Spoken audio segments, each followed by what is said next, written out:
Max stood frozen at the doorway, his eyes wide with astonishment. The sight before him was something out of a cosmic comic book.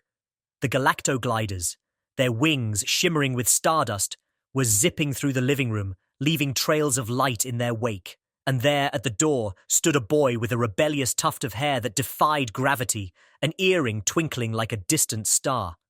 "Dad, this is Zane," Stella introduced with a blush, her voice barely audible over the whirring of galactogliders. "He's my date for the dance." Max, still in shock, managed to stammer, hi Zane, welcome to the chaos."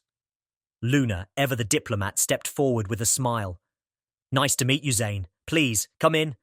Don't mind the galactogliders, they're just visiting." Milo, sprawled on the couch, a galactoglider perched on his head, greeted Zane with a grin. "Hey man, cool hair. It's like you've got your own orbit." MIRA, her circuits whirring as she tried to navigate the aerial antics of their new guests, chimed in with her robotic humor. "Greetings, Zane. If you require any assistance with gravitational pull, I'm programmed to help." Rusty, not one to be left out, barked excitedly, his tail wagging a mile a minute, sending a galactoglider into a playful loop. Stella, trying to salvage the situation, laughed nervously. "It's usually not like this. Well, maybe just a little less lively." Zane, with a confident stride that matched his look, stepped inside, unfazed. "Cool creatures. This is going to be an epic night." Max, finally finding his voice, declared, "All right, everyone, let's try to keep the house in one piece until Stella and Zane leave for the dance. The Starling home was a symphony of the extraordinary and the everyday, a perfect snapshot of life in Astroville." In the relative calm of the kitchen, Max paced back and forth, his hands gesturing wildly as he spoke. "Luna, how can we let Stella go to the dance with that space cowboy?" Luna, leaning against the counter with a serene smile, replied, "Max, she likes him.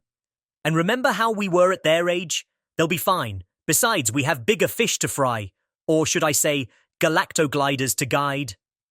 Max sighed, running a hand through his hair. "Right, the galactogliders. Any ideas on how to get them back into space where they belong?" Before Luna could answer, Mira's voice echoed from the living room. "If you're worried about Stella, just think of me. I'm programmed to handle space debris, not space animals, though I must admit they do add a certain sparkle to the place." Max couldn't help but chuckle. "Mira, your optimism is as unwavering as your humor."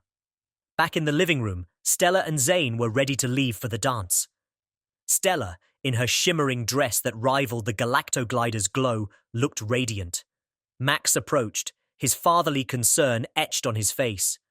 "Stella, you look beautiful. And Zane, please take care of her. Make sure she's back before the asteroid belt aligns with the moon." Stella rolled her eyes playfully. "Dad, we'll be fine, and we'll be back before curfew." Zane gave a respectful nod. "Don't worry, Mr. Starling, I've got this." MIRA, floating by with a tray of cosmic cupcakes, quipped, "Remember, Stella, if he doesn't treat you like a star, he's not worth the orbit." With a final hug from Luna and a firm handshake from Max, Stella and Zane stepped out, leaving the Starling family to deal with their unexpected house guests. The galactogliders, sensing the departure, fluttered around the doorway, casting dancing lights across the walls. Max watched them go, a mix of pride and worry in his eyes. "Our little star is off to the dance," he murmured. Luna wrapped an arm around him. "She'll always be our star, no matter where she orbits."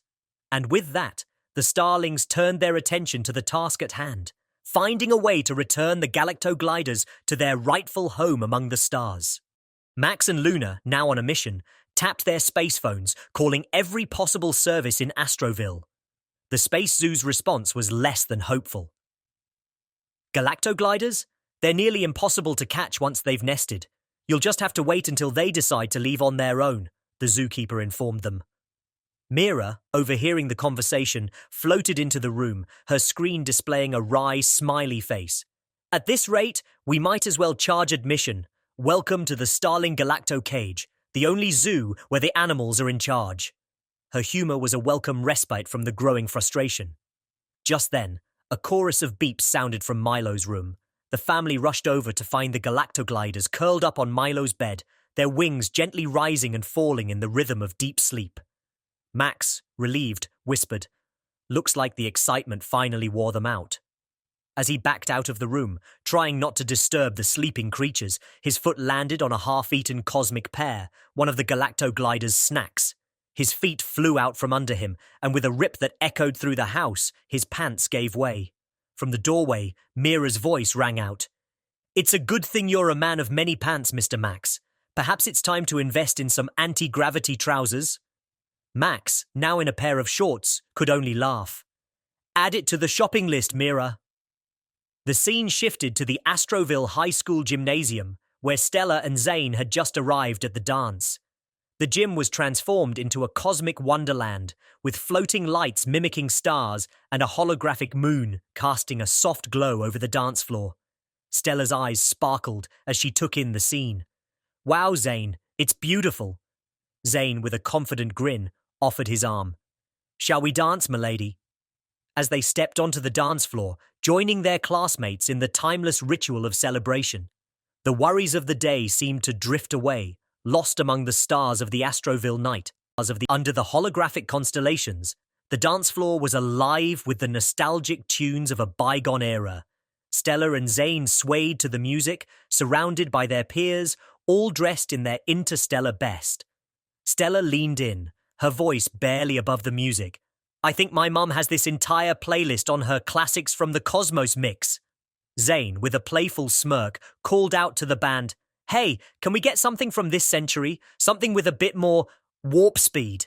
The band, clad in retro spacesuits, seemed to take the request in stride, but before they could respond, an unexpected commotion erupted at the entrance. The gymnasium doors burst open with a dramatic whoosh, and in bounded two majestic creatures, their fur glistening like the surface of a moonlit asteroid. The students gasped and stepped back, creating a wide circle around the newcomers. Stella's eyes widened in amazement. "Space wolves!" Zane, equally astonished, added, "But not just any space wolves. Those are lunar lupines." The lunar lupines, with their silvery coats and eyes that held the depth of space itself, looked around the gym with a curious and playful demeanor. Their sudden appearance turned the dance into a scene of controlled chaos, with students unsure whether to be thrilled or terrified. The band, seizing the moment, struck up a lively tune, one that seemed to resonate with the energy of the lunar lupines. The creatures, responding to the music, began to frolic and dance in their own otherworldly way. Stella, finding her sense of adventure, grabbed Zane's hand. "Come on, let's dance with them. How many times do you get to say you danced with lunar lupines at your school dance?" Zane, with a laugh, agreed, "Only in Astroville." And so, the dance continued, not just a celebration of homecoming, but a spontaneous party with some of the cosmos's most enchanting creatures. It was a night that would be talked about for light years to come. The atmosphere in the gymnasium shifted from exhilaration to a mild panic as students found themselves gently but firmly herded away from the exits by the lunar lupines. The space wolves, seemingly oblivious to the growing concern, continued to play sentinel at the doors. Stella, her initial thrill giving way to apprehension, quickly whipped out her space phone and dialed home. "Dad, you're not going to believe this, but we have a situation at the dance. The lunar lupines from the space preserve are here, and they won't let anyone leave." Max, on the other end, felt a rush of déjà vu. "More animals? What is it with today and creatures causing a ruckus?" He tried to keep his tone light to not worry Stella further. He paced back and forth, his mind racing for solutions. MIRA, zipping past him with her sensors on high alert, couldn't resist a comment. "Perhaps you should consider changing out of those ripped pants before embarking on another rescue mission, Mr. Max." Yeah, Max smirked, but his mind was elsewhere. Luna, overhearing the conversation and sensing Stella's distress, grabbed her coat. "Let's go, Max. Our daughter needs us." Max nodded, his protective instincts kicking in. "Right, let's go wrangle some wolves." They hurried out the door, leaving the sleeping galactogliders in the care of MIRA, who muttered to herself, "From housekeeper to zookeeper, my programming is truly being tested today." As they made their way to the school, The night sky of Astroville twinkled with stars, unaware of the drama unfolding beneath. Max and Luna prepared themselves for whatever awaited them, ready to face the lunar lupines and bring their daughter home safely. Max and Luna arrived at the dance to find the gymnasium doors sealed shut, the muffled sounds of howls and growls slipping through the cracks. Outside, a crowd of curious onlookers and a few Astroville security officers had gathered, all keeping a safe distance from the entrance. One of the officers, spotting Max's attire, couldn't help but quip, "Going for the torn fashion look, Mr. Starling, or did you have a run-in with a space moth?" Max, self-consciously tugging at the hem of his ripped pants, shot back with a grin, "Just trying to keep up with the latest trends. Nice to see Astroville's finest have a sense of humor tonight." Luna, ever the voice of reason, suggested, "Maybe we can distract the lunar lupines with some snacks. They're known to have a weakness for astroberries." Stella, still on the phone and overhearing her mother's plan, added, "Yeah, and maybe we can play some fetch with a comet ball. They can't resist a good chase." The crowd outside the dance began to buzz with excitement at the idea. Max, with newfound determination, rallied the security team. "All right, let's get some astroberries and comet balls. We're going to turn this into the most exciting game of fetch Astroville has ever seen." The security officer chuckled. "Only in Astroville do you lure space wolves out of a high school dance with space fruit and toys." With the plan in motion, Max, Luna, and the security team set to work, gathering the necessary items to entice the lunar lupins away from the door. The crowd waited in anticipation, ready to witness the spectacle of Max Starling, the man in ripped pants, saving the homecoming dance. Armed with a basket of astroberries and a sack of comet balls, Max and the security team approached the gymnasium doors with caution. The sweet, tangy scent of the berries wafted through the air, a fragrant beacon for the lunar lupines.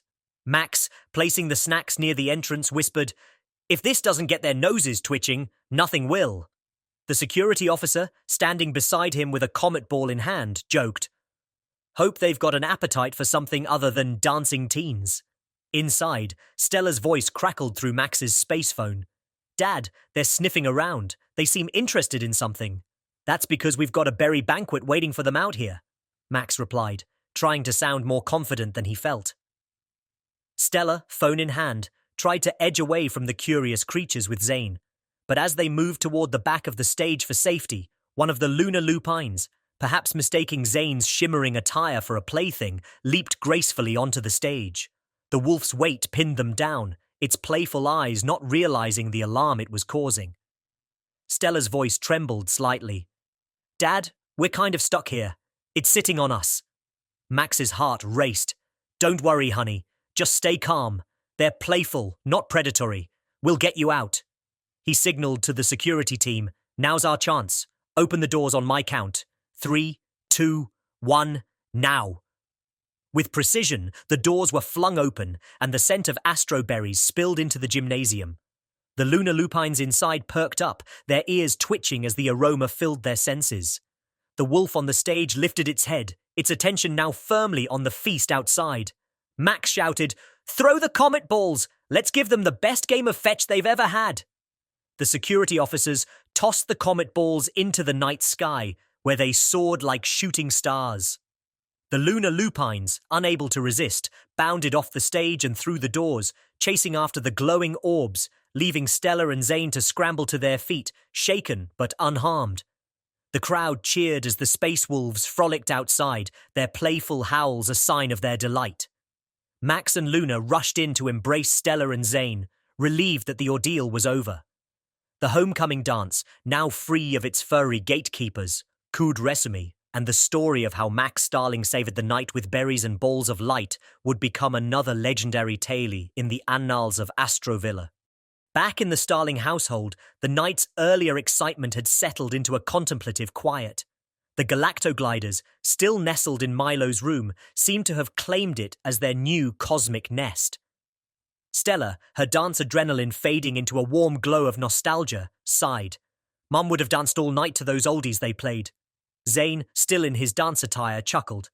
I guess some tunes are timeless, just like the stars. Max, with a smirk, added, Well, I'm just glad they didn't play the Meteor Slide. That's where I draw the line. In the corner, Milo was curled up, the galactogliders snuggled against him, their gentle luminescence acting as a nightlight. The sight was so peaceful, Max couldn't bear to wake them. MIRA, having done a sweep of the house, reported with a hint of digital weariness, "The house is all clear of space debris and dance detritus. However, the current olfactory ambience is courtesy of our slumbering stowaways." Max raised an eyebrow. "Any ideas on how to handle our fragrant guests?" MIRA's lights dimmed slightly as she prepared for her power sleep.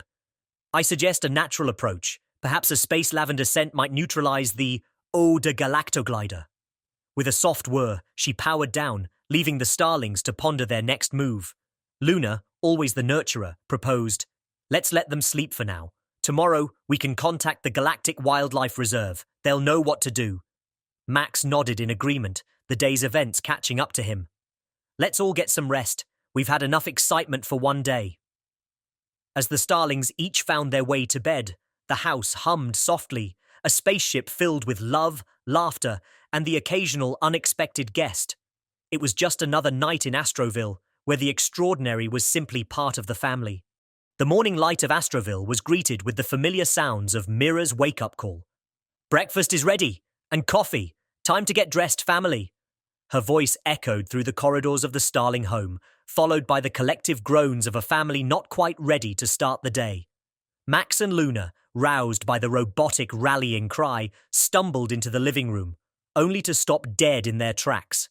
Outside the large front window, a galactoglider of magnificent proportions hovered, its wingspan casting a shadow over the front lawn. Stella, rubbing the sleep from her eyes, joined them and gasped. "Wow! I think it's the mother glider!" Without hesitation, Max sprinted to Milo's room. "Buddy, wake up! We need to open the doors now! She seems concerned." Milo, awakened by the urgency in his father's voice, scrambled out of bed. Together, they flung open the front doors just as the mother galactoglider let out a piercing screech, a call that resonated through the very walls of the house. In an instant, the galactogliders that had made Milo's room their sanctuary took flight, zipping through the house with a gust of space wind, reuniting with the matriarch of their flock. With a whirl of colours and a flurry of wings, they disappeared into the Astroville sky. Stella, watching the family reunion with a smile, quipped, "Mums really do know how to get things done." Max, leaning against the doorframe, let out a relieved chuckle. "You can say that again." Luna wrapped her arms around her family. "Well, that's one problem solved. How about we celebrate with MIRA's breakfast?" The Starlings, their home now free of celestial creatures, gathered around the table, sharing stories of the previous night's adventures. As they laughed and joked, the bonds of family and the quirks of life in Astroville seemed to weave together into a tapestry as colourful as the wings of a galactoglider. The Starling family stood in a tight cluster on their front porch, eyes skyward, as the galactogliders became specks against the canvas of the cosmos. Each member of the family found humour in the moment, their jokes mingling with the morning air. MIRA, having rolled out onto the porch to join in the farewell, beeped a playful tune. "Perhaps we should consider a no-vacancy sign for future interstellar visitors." Milo, with a grin, added, "Or at least a check-out time." Stella, still in her pyjamas, laughed. "I'm just glad they didn't decide to stay for breakfast." Their laughter was interrupted by Rusty's sudden barking. The family's robot dog was fixated on something above, his sensors flashing in alert. Max, following Rusty's gaze, felt a chill run down his spine. What in the universe is that?